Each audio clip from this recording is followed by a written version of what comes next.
I thought this was the Stranger Things premiere. It is. I wasn't prepared. Just one word? No. She said no. I'll take that. No. I have enough secrets. You're I have right. enough. I know. Finally, you can let go of these ones soon. Yeah, soon. Very soon. Sadie. Everybody's saying it. I don't think so, but yeah, that was crazy. I have one-sided beef with anyone who's Team Gale. I'm definitely not Team Gale. No, Gale's the... Sadie Sink never needs to raise her voice, grab the microphone, or fight to become the center of attention. All she has to do is hear a question that goes slightly too far, stare at the person asking it for half a second, and answer with such complete calm that the entire conversation quietly slides off the rails. Sometimes she refuses to play by the rules, sometimes she shuts down an enormous compliment with only a few words, and sometimes she declares war over a fictional romantic choice as though personal honor is at stake. Sadie's funniest moments usually begin very small. The problem is that the person sitting beside her is rarely prepared for what follows. Whenever Sadie is sitting with a group of castmates, the chaos rarely comes from her being the loudest person in the room. It usually begins with a harmless idea, the kind of question everyone assumes they can answer and move past. Instead, Sadie opens the first door herself and pulls the entire group through it. If you all started a musical supergroup, what would you be called? What genre of music would you play? What would be your first show? I think we'd probably be an a cappella group. It would have to be. An imaginary band has already been formed before anyone can decide whether they actually agreed to join. And while the room is still searching for a name that will not make everyone uncomfortable, Sadie chooses the simplest solution: point directly at the person most likely to rescue the entire improvisation. Something really good to say. He would. Hey, Gaten, what should our musical a cappella group be called? That is a very Sadie way to run a game. She introduces the idea, adds a few rules of her own, and calmly hands the hardest part to a castmate as though the arrangement was settled hours ago. Music, however, is still relatively safe territory. Once astrology enters the conversation, she is no longer merely playing. She starts categorizing people directly in front of them. Guess each person's astrological signs and share if they fit their This is sign like the stereotypes. perfect one for you. Okay. Finn, you're a Capricorn. A zodiac guess can be challenged. A full personality assessment is far more dangerous, especially when the person being analyzed is sitting right there and everyone else in the room can test the theory. Sadie keeps going without backing away, and her explanation is specific enough to turn a casual game into an extremely polite public evaluation. You're totally a Libra because they're very like social and like charming, and like they really affect like the energy of a room. Sadie's taste in music operates by the same rules. Asking her to choose a personal theme song sounds like the easiest question of the interview. Then she produces an answer that is highly specific, slightly unexpected, and delivered in a way that leaves Noah to process the final detail on his own. I think I have mine. I think it would be It's Oh So Quiet, Bjork. Not long afterward, the conversation reaches a discovery so ordinary that it should barely qualify as television material. Sadie confesses it with total sincerity, transforming a few seconds into a moment where you cannot tell whether you have just heard a fact, a misunderstanding, or the beginning of the strangest food debate of the day. Oh, you were trying to say, I genuinely believe that chips aren't fried. I didn't know that they were like... What do you think they are then? Noah can ask her about movies, theater, or major career experiences, but what truly redirects the interview is Sadie discovering a very basic piece of information later than seemingly everyone else. She does not scramble to recover or pretend she already knew. She simply leaves the surprise sitting openly on the table. Naturally, when she is allowed to cast Noah in a role, Sadie returns to familiar territory. She offers what sounds like a compliment, but it is unexpected enough to force him to immediately imagine a completely different version of himself. You could be a good Peter Parker. I could see that, for sure. I often get stopped for being Tom Holland's brother. Really? She also has a gift for making perfectly ordinary statements sound like deeply important personal declarations. Plenty of people treat the London Underground as something to be endured. Sadie hears that attitude and responds as though someone has just insulted a close friend. All right. For an American, that's like... I love the tube. I mean, I love the tube as well. Different pronunciation. Tube. Sadie's bloopers are not always about forgetting a line or dropping a prop. Sometimes the interview itself is what stops functioning as planned, because she refuses to provide the neatly packaged answer everyone expects. When she is asked how quickly she noticed the enormous interest surrounding her secret role, the interviewer is probably expecting a long story. Sadie handles the entire enormity of the situation in almost the minimum amount of time possible. When did you realize the enormity of the interest in your character? Pretty quick. Yeah, it was pretty quick. That brevity becomes even funnier when the next question tries to expand the story through the endless wave of casting rumors. There are too many theories, too many characters, and too many people completely convinced that their prediction is correct. Sadie does not attempt to dispute them individually. She simply describes what it feels like to be swallowed by a speculation machine larger than the role itself. How does it feel to be the most speculated about casting of the year? Oh, wow. It kind of shocked me a bit. Just like the sheer volume of characters I was rumored to be playing. I kind of stopped keeping track at one point, but definitely ready for this secret to be no longer a secret. The funny part is that before the real call arrived, Sadie had seen those theories too and treated them as another strange corner of the internet. That makes the moment when the rumor begins moving toward reality feel like a perfectly constructed comedy beat. The audience predicts it, the actor dismisses it, and then the phone rings. Yeah, the casting was so bizarre because, yeah, I did see like fan theories online saying that like I had a role in the new Spider-Man movie. And like you kind of just see those every once in a while and you're like, all right, I don't know where they got this information. But yeah, then they actually did call a couple days later, which was, yeah, just wild to go from reading something to it actually being a possibility. Once a secret exists, every red carpet becomes a competition to see who can make Sadie slip first.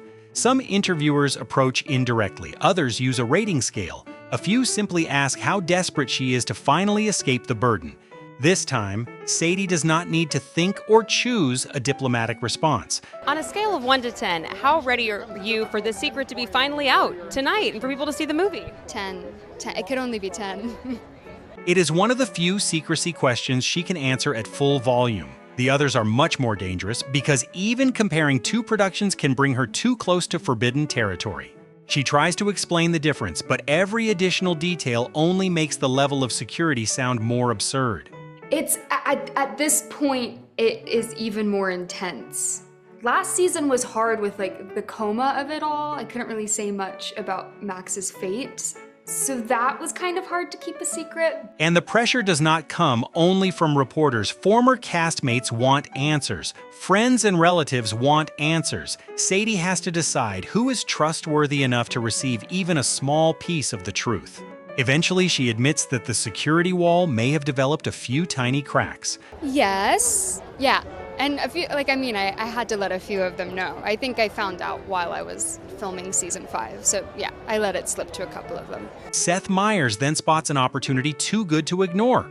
Instead of asking how successfully Sadie kept the secret, he reverses the premise. Perhaps the production deliberately made everything harder because she could not be trusted as much as she appeared. Sadie does not become defensive. She adds another detail that makes his joke sound suspiciously plausible. Maybe, I don't know, they made it really difficult to share scripts for this last season. It was impossible, basically. Still, everyone needs at least one person to talk to, especially when they have to live beside the same secret every day. Sadie chooses a castmate she was sharing a home with during filming, and her explanation sounds perfectly reasonable until you realize it is exactly the kind of argument someone makes immediately after admitting that they broke the rules. But the castmate that I lived with during season 5 of Stranger Things, like she was kind of around for all of it. So she might have been the first person that I told, because I had to tell someone and we lived together, so yeah. Sadie's ability to protect confidential information may be debatable, but her ability to remove objects from a set appears to have been planned much more carefully. When she is asked whether she kept a single memento, the answer initially sounds as though it will be modest. Then the inventory begins. Oh, yeah, a lot. Have to. Yes, I kept a Walkman, a skateboard, a lot of Vans, like the shoes that she wears. Oh, the actual Vans. Oh, yes. The shoes. Okay. Yeah. And then the Duffers gave me the little like piece of paper that I wrote on in season 2 that says "Stop spying on me, creeps." So I have that framed. So yeah, I have a good collection. Rather than taking one iconic item and stopping there, Sadie has practically created a personal archive ranging from large props to a small piece of paper connected to an earlier scene. The interviewer asks about a memento. She responds like someone conducting a full inspection of a collection that has been organized for years. After one particular song became permanently associated with her character, a Kate Bush question was almost unavoidable. The real curiosity is whether Sadie has become tired of hearing the same track everywhere. Her answer is affectionate, but it also carries a gentle reminder that the artist's catalog contains more than the one song everybody keeps mentioning. What's your reaction these days when you hear Kate Bush? Oh, I love it. Okay, good. I really love it. Okay, good. And not just running up that hill. Yeah. Yeah, her entire catalog is amazing. Sadie rarely turns a minor annoyance into a dramatic complaint, but she also refuses to pretend that she enjoys something she hates. Seth only needs to create a hypothetical situation and ask whether she would love it or hate it. There is no hesitation, no attempt to soften the response, and almost no opportunity for him to rescue the scenario he has just introduced. During good nights, like singing you happy birthday. And would you hate that or love it? Be honest. I would hate it. Yeah. I would hate it. Yeah. That decisiveness becomes even clearer when Seth begins revisiting an earlier period and accidentally leaves his sentence unfinished. Sadie does not wait for him to complete the thought. The necessary number is already in her head, and she corrects the detail immediately. Like, you were a full... I was 18. Yeah. Sadie is not trying to dominate the conversation. She simply refuses to let a detail about her drift in the wrong direction. Occasionally, she even converts the host's question into an opportunity to promote her own show back to him. Seth asks whether she plans to attend another opening night. Her response begins as a refusal, but Sadie quickly turns it into an invitation, leaving the host in the position of being personally sold a ticket at his own interview desk. Right. Well, I think someone from the cast actually texted me. They're like, "Are you going to opening night?" And I'm like, no, I'm doing this show, but you should come see that as well." Underneath that calm exterior, the stage can still make her intensely nervous. Merely seeing her name displayed on the marquee is enough to send the anxiety level moving immediately. Seth frames it as a choice between up or down, and Sadie selects the direction that requires no further explanation. You see that your name is on the marquee. Way up. Way up. Way yeah. up. Yeah. That honesty remains present in her larger stories as well. When discussing a special musical performance, Sadie does not present it as a perfectly controlled event built from an elaborate master plan. She describes the experience of standing inside something she did not fully understand until it was already happening. Concert was, I didn't really know what was happening until it was happening, and it was Right. more just kind of like, yeah, sure, I'll like go and do this, and it was just fun. That is also why her serious moments do not slow the video down for long. Sadie rarely adds extra mystery to an experience. She strips away the polish and leaves behind one recognizably human detail. Even when joining a cast that has worked together for years, she does not pretend that she instantly belongs. She openly describes herself as an outsider and lets the observation hang in the air long enough for everyone beside her to hear it. Sadie, what is it like to come into a cast like this that's been together for so long? Really fun. I've loved hearing all of the stories and everything. It was interesting timing because I was just leaving a show that I had done for 10 years. So it's cool to kind of be an outsider, I guess. But yeah, everyone was so welcoming. A production of that size could easily overwhelm a newcomer, yet what surprises Sadie is how relaxed and welcoming the environment feels. It is not a major punchline. It is a necessary quiet beat before the conversation returns to the subject everyone enjoys teasing her about most: how a naturally private person survives an endless series of questions about a secret. No, I think a lot surprised me. It's kind of overwhelming entering a new environment and for movies as big as these. So I guess what surprised me was how welcoming and relaxed it was, and that speaks to everyone here. Yeah, so that was a good surprise. When she is asked whether Tom has learned anything from her ability to protect information, Sadie could easily accept the compliment. Instead, she avoids rating him and redirects attention toward what she learned by watching him work. It is a gracious answer, but also such a clean escape that the interviewer has no path back to the original trap. I can't speak for him. I will say I have learned so much from Tom just in like watching him on set. He's such an incredible performer, such a good leader. And like just a really good person to have in, entering this world.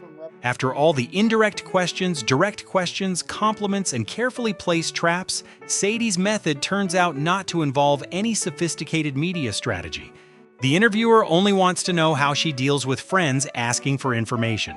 Sadie looks at the problem as though the entire world has made it far more complicated than necessary, then offers advice simple enough to end every interrogation immediately. Is it hard to fend off questions from your friends? Oh, not really. Just keep your mouth shut. It's not that. It's not that hard. Yeah, that's good advice. Yep. Good advice. I've heard that many times. Maybe those are the bloopers that suit Sadie Sink best.